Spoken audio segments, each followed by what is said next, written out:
nota, desde este lunes entonces Estación Baquedano va a operar con ingreso y salida de pasajeros, ya no solamente para combinar. Y con esto, el principal sistema de transporte de la capital, de la región metropolitana, va a estar habilitado en su 85% de capacidad. Queremos profundizar sobre esta materia y tenemos invitado entonces a Luis de Grange, presidente de Metro. Muchas gracias por estar con nosotros. Buenas noches. Hola, ¿qué tal? Muy buenas noches.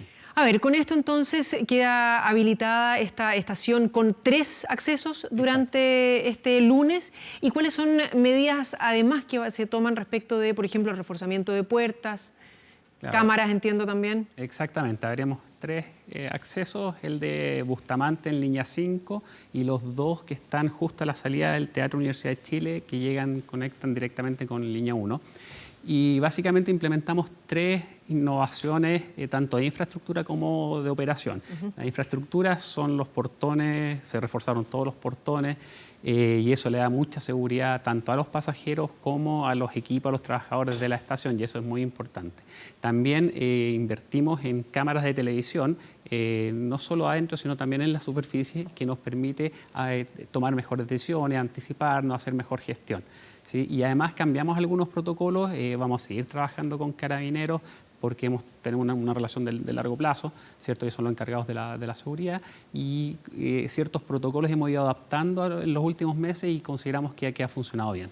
Y de hecho la estación, la comisaría que estaba dentro de la estación ya no va a ser comisaría, ¿verdad? Exacto, se transformó. Se fue, los Carabineros nos informaron que iban a dejar el lugar y que es una infraestructura que está muy bien ubicada, ¿cierto? Y lo que hicimos fue habilitar una oficina de atención al cliente, y como hay harto espacio podemos usarla también para otras cosas que favorezcan, ¿cierto?, la experiencia de viaje y que ayuden a mejorar el servicio. ¿Cuál ha sido el hacinamiento que han visto dentro de los trenes respecto de, por supuesto, la contingencia, la pandemia que estamos viviendo ahora, y el comportamiento de los usuarios de Metro? Bueno, hasta el momento, como la demanda ha sido muy baja, como estamos solo con un 15% de los pasajeros que debiésemos tener en condiciones normales, se ve la gente bastante distribuida. Me ha tocado viajar en metro y el 100% de los pasajeros y la gente en la estación que yo he visto ha estado con mascarilla, se distribuyen bien, por lo tanto yo considero que los pasajeros han tenido un muy buen comportamiento. Hay ciertos protocolos distintos que se van a implementar en Metro, no sé, el dispositivo para poder sacar alcohol gel, o estos lavamanos portátiles, o algunas otras restricciones que se lleven a cabo durante este periodo. Hay que considerar que si bien transportamos mucho menos de lo planificado, ¿cierto? Sigue siendo 400.000 personas al día, y por lo tanto la mejor sugerencia, la mejor medida es el autocuidado, es que la gente entre con mascarilla, se lave habitualmente las manos, mantenga cierta distancia en la medida de lo posible. Nosotros tenemos, por supuesto, cierta indumentaria, ciertos implementos en las estaciones para los equipos, para los trabajadores, va a ayudar, pero finalmente es la misma persona la que se tiene que prever, tiene que ser prudente, estar a la defensiva, por decirlo de alguna forma, seguir las recomendaciones del Ministerio de Salud, y de esa forma no solo se protege él, sino también protege a los demás pasajeros. Escuchábamos en la nota a la ministra Hood, que hablaba de estas otras 12 estaciones que se deberían abrir también hasta junio. ¿Cuáles son? Bueno, nos quedan 20, son 12 hasta junio y las otras 8 el segundo semestre. Algunas emblemáticas, por ejemplo, San Pablo. San Pablo, que fue de las más destruidas, esperamos abrirla a mediados de mayo. Plaza Maipú también, que es muy importante, ¿cierto? Los vecinos de Maipú, que es una tremenda comuna y que llevan mucho tiempo sin una accesibilidad adecuada. Entonces Maipú también dentro de junio, esos son como los más relevantes. Y finalmente, dentro del segundo semestre, las más dañadas, que fueron en La Florida, en Puente Alto, algunas en Pudahuel y Maipú también, y vamos a alcanzar a cumplir la promesa que le hicimos a la ciudadanía, y era que este año 2020, antes de que termine, vamos a tener el 100% de las estaciones operativas. Ahora, cuando se ve respecto de este plan de reapertura segura, cuando vemos que las autoridades dicen que es necesario volver a salir, volver a trabajar, ¿se ha pensado, por ejemplo, poner mayor cantidad de trenes, de carros a las horas peak, cuando ya empiece un poco más de gente, o cuando se reabran los colegios, si es que todavía se vuelven a abrir durante este año? Sí, tenemos un colchón, podemos subir un 20-22% de la frecuencia, pero hay una capacidad. La línea 1, por ejemplo, tiene una capacidad, y en condiciones normales nosotros operábamos a máxima capacidad. Entonces, si es que, por ejemplo, hoy en día tenemos un 15% de pasajeros ese 15% puede aumentar a un 30%, que es el doble, ¿cierto? Y la frecuencia puede aumentar de 80 a 100%, entonces no es el doble. Entonces la frecuencia aumenta en una proporción menor que la cantidad de pasajeros. Por lo tanto, conforme vayan reabriéndose el comercio, los servicios, algunos colegios, universidades, mientras vaya retomándose de manera gradual, ¿cierto? Las actividades dentro de la ciudad, vamos a ver más gente y por eso es tan importante el autocuidado. ¿Qué se ha visto en metros de ciudades como Londres, como París, que se puedan, medidas en países en que ya la pandemia ha ido pasando, que de hecho están empezando a reabrir, algunos de ellos, España principalmente, que se pueda replicar en Chile? Bueno, en ninguno de los metros que al menos yo he conocido e investigado se ha cerrado, por ejemplo. Entonces, en ese sentido, nosotros hemos estado alineados.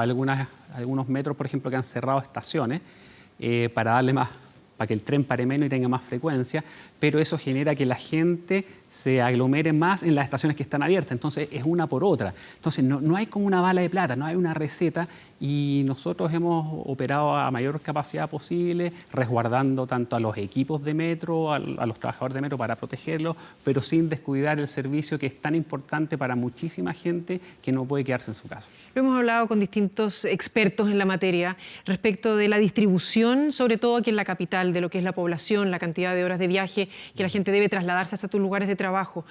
Una alternativa de hacer horarios más diferidos, que no todo el mundo entre o que no todos los niños entren a las 8 de la mañana al colegio, que las universidades cambien los horarios, que las entradas al trabajo también sean diferidas, ¿podría ser una gran solución o no necesariamente? Eso ayudaría muchísimo. O sea, lo que acabas de plantear sería de tremenda ayuda. O sea, imagínate que las universidades, por ejemplo, ingresen a clases presenciales en forma gradual, ¿cierto? A las 10 y de 8:30 a 10 sigan haciendo clases online, o el comercio, o el servicio. Yo creo que eso de escalonar los horarios de entrada, tanto del comercio como de las universidades, sería de gran ayuda. Así que espero que podamos avanzar en esa dirección.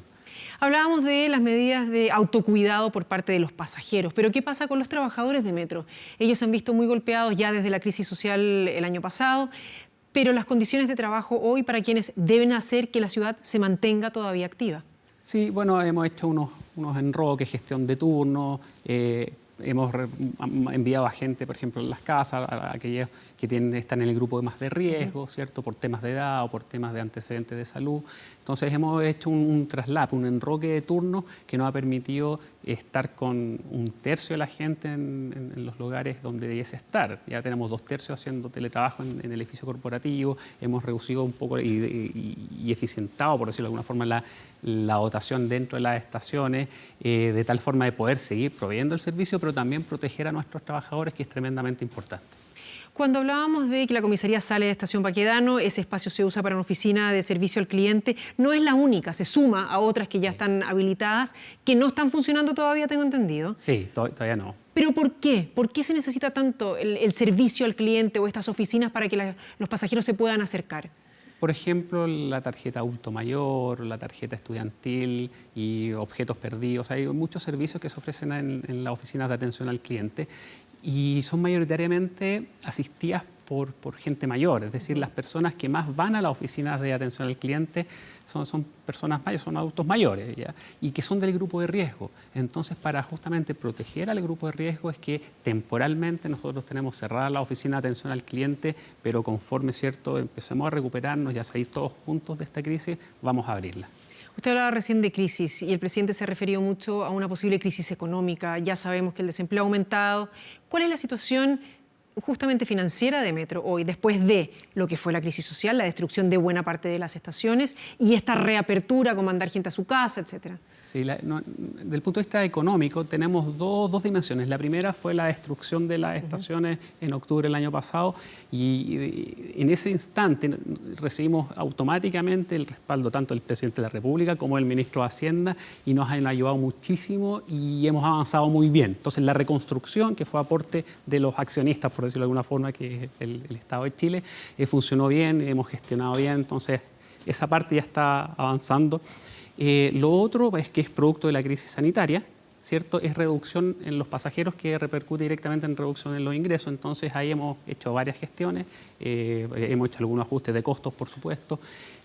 También estamos trabajando fuertemente en la colocación de un bono que nos permita es hacer una estrategia financiera por la deuda que ya tenemos. Es decir, nosotros vamos a repactar la deuda, por decirlo de alguna forma, con mejores condiciones, con un plazo, entonces eso nos va a ayudar también desde el punto de vista financiero y seguimos trabajando muy directamente con Hacienda. ¿Y puede complicar eso, por ejemplo, en la construcción de las nuevas líneas que estaban ya en curso o el hecho de que el pasaje volviera a tratar de aumentar su costo? Las nuevas líneas, hay 3 tipos de líneas, las que estamos en construcción, que son las extensiones de la 2 a Hospital del Pino San Bernardo, de la 3 a Quilicura y de la línea 7, tienen presupuesto aprobado y vamos a seguir avanzando. Y si hay atrasos es por otras cosas. Por ejemplo, hay grupos de trabajo que salió alguna persona, algún trabajador positivo y tuvieron que aplicar cuarentena en todo el pique, en toda la instalación de faenas, cosas de ese tipo. Y han habido algunos atrasos, pero sigue avanzando. Después están los proyectos que se habían programado, por ejemplo, la línea 8, 9, que ya habíamos partido con los estudios de ingeniería o la extensión de la línea 4 Bajos de Mena, habíamos partido con los estudios de ingeniería básica y tuvimos que postergarlos un año justamente por toda la situación que ha vivido el país, pero de todas formas está dentro del radar y vamos a seguir avanzando, no en los plazos que habíamos previsto originalmente, pero son proyectos tremendamente importantes para la ciudad y que favorecen a millones de familias. ¿Qué pasa con los precios del pasaje del metro? Metro no participa en las tarifas, Ya. no define tarifa. Y después, ¿qué significa la apertura de Estación Baquedano? Porque en definitiva es emblemática por su ubicación, también por la descongestión de las estaciones aledañas, que se habían visto con mayor hacinamiento de pasajeros producto del cierre de esta y solamente el uso de combinación. Sí, eso que mencionas es bien importante porque, por ejemplo, hay muchos vecinos que usaban Baquedano en un día normal, por ejemplo, en mayo del año pasado, eran 140.000 personas que transbordaban y 55.000 que iban de la superficie para abajo. Entonces, muchísima gente. Ahora estimamos que son cerca de 9.500.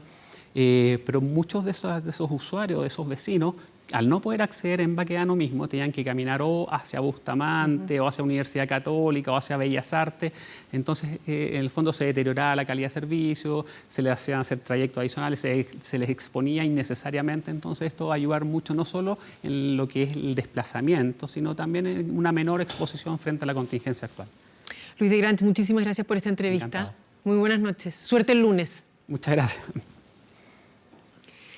Y el Día de la